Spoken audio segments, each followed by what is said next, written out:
Hello again.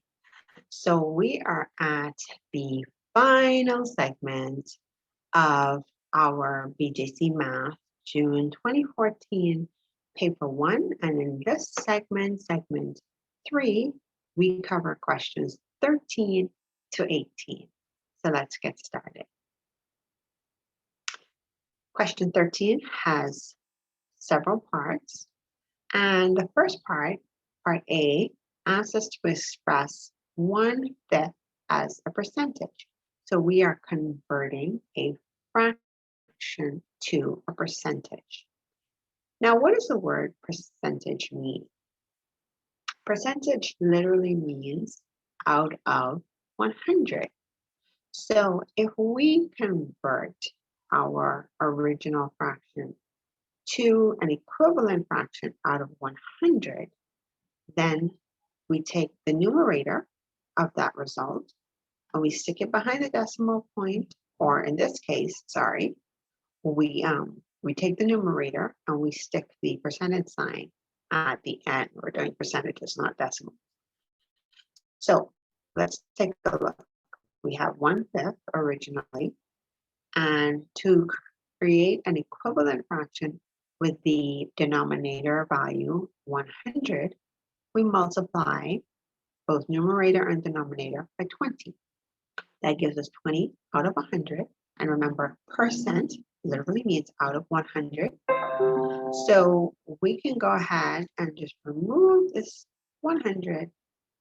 Actually, if you look at the 100, it's kind of represented in this symbol where we have 2 zeros and the 1 going through that, right? So we take it, we stick it behind the 20, rearrange it, and there is our 20%. Okay. This question is slightly different. Part B, it asks us to calculate 15% of 200. Again, remember, percent means out of 100. So another way we can write 15% is we can say 15 out of 100 times 200. Of in math means you multiply. So 15 out of 100 times 200. And we have that here. We see that our zeros and our 100 and our 200 values cancel. And that leaves us with 15 times 2 over 1, or the same as saying 15 times 2, which is 30. So 15% of $200 is $30. Question 14, we're comparing some values. And the question reads, use the symbols less than, greater than, or equal to make each statement true.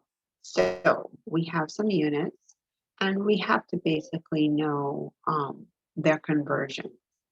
I'm sure in primary school we did this, right? Or we said 10 millimeters equal 1 centimeter, 10 centimeters equals 1 decameter. Basically, that's what we're applying here.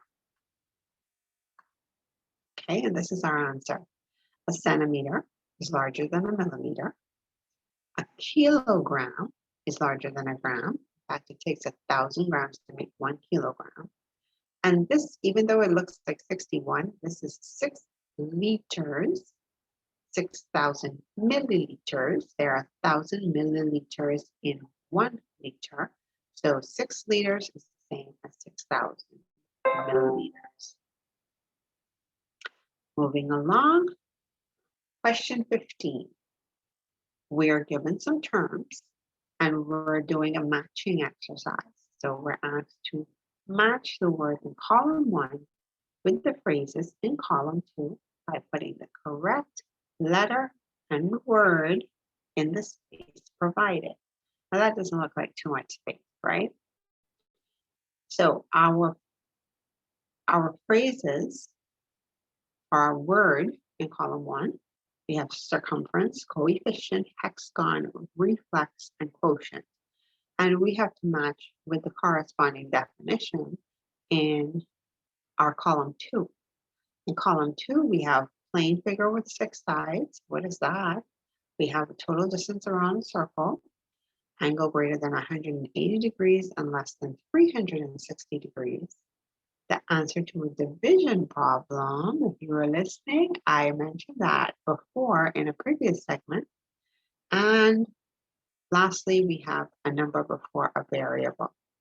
So let's take a look. Okay, so a plane figure with 6 sides, that's a hexagon.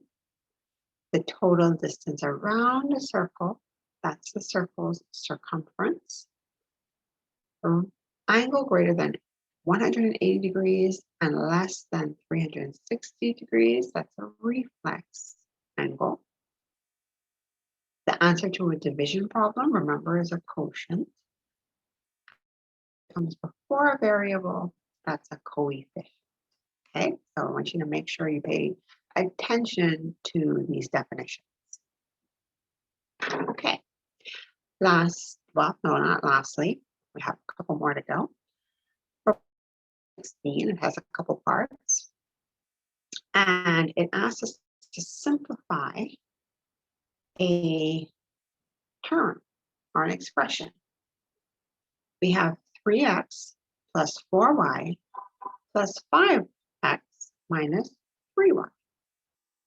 And we're going to simplify. So what we do is, the first thing you want to do is we want to group all of our like terms. So we identify all of our terms that have x's and all of our terms that have y's as variables. So we put the x's together, 3x and 5x, taking the sign in front as well. And then our y's, same thing, taking the sign in front. So we have plus 4y minus 3y, put those together. And so then we add them, the x's, because that's the sign, that's the operation we're given. 3 plus 5 is 8. 4y minus 3y. So it's basically 4 minus 3 gives us y.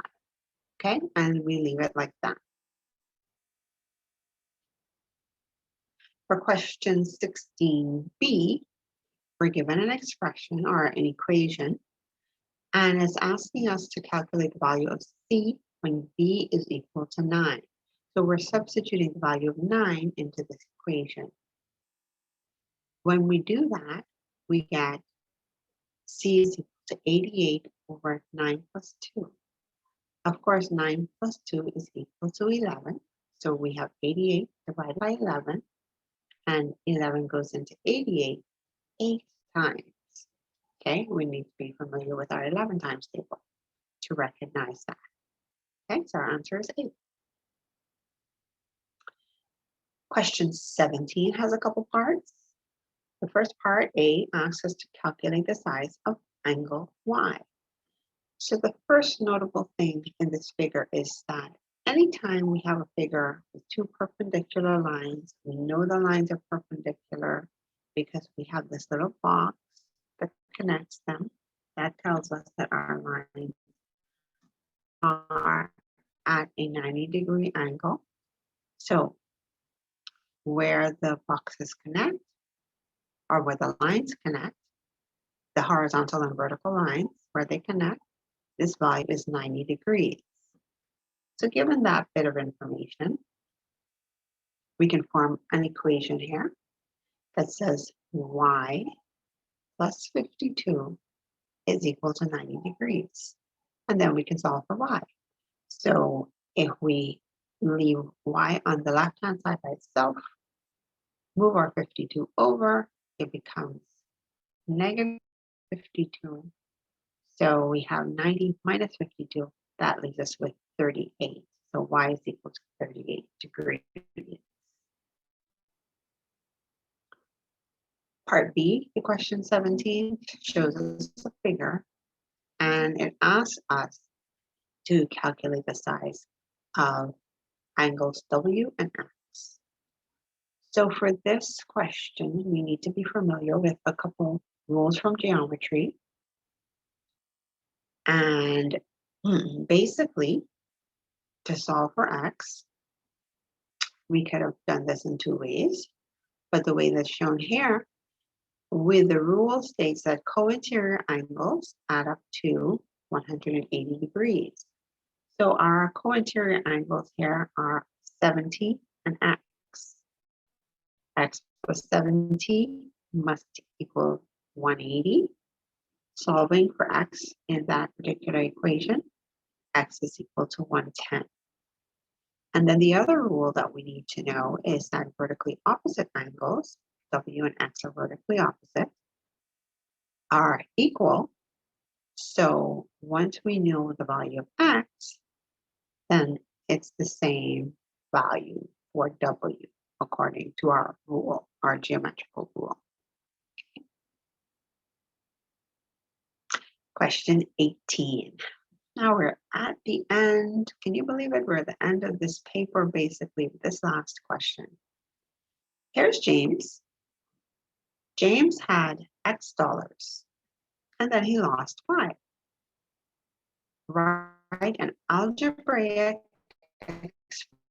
expression for the amount he has left. So let's take a look. James had X dollars. He lost 5. So our algebraic expression is simply X minus 5. Part B. Here's James again, not looking too pleased. So James now has $2 left. Write an algebraic equation to show this information. Again, James started off with X dollars. He lost 5, so we're taking 5 from the original amount that he had, and he's left $2. So here's our equation, X minus 5 equals 2.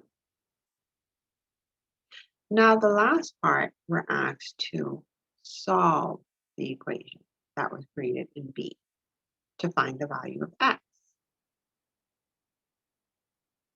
So here we're solving. We have our original equation, X minus 5 is equal to 2. And basically, we are grouping like terms on either side of our equal sign. On the left, we have our X. On the right, we have our values. We bring the 5 over and make sure we change our sign. So we have 2 plus 5, X is equal to 7. And if we go back and we plug 7 into our original equation, we see that 7 minus 5 is equal to 2. So that concludes our 2014 BJC Mathematics Paper 1. I hope you got a lot of value from this, these videos explaining how we derive the answers. Go back, review the questions, try them on your own, and then compare with the answers presented in this video series. The next video, we're going to go through each year right up to 2020. So the next series of videos will be for our 2015 paper 1. And we'll see you there. Take care.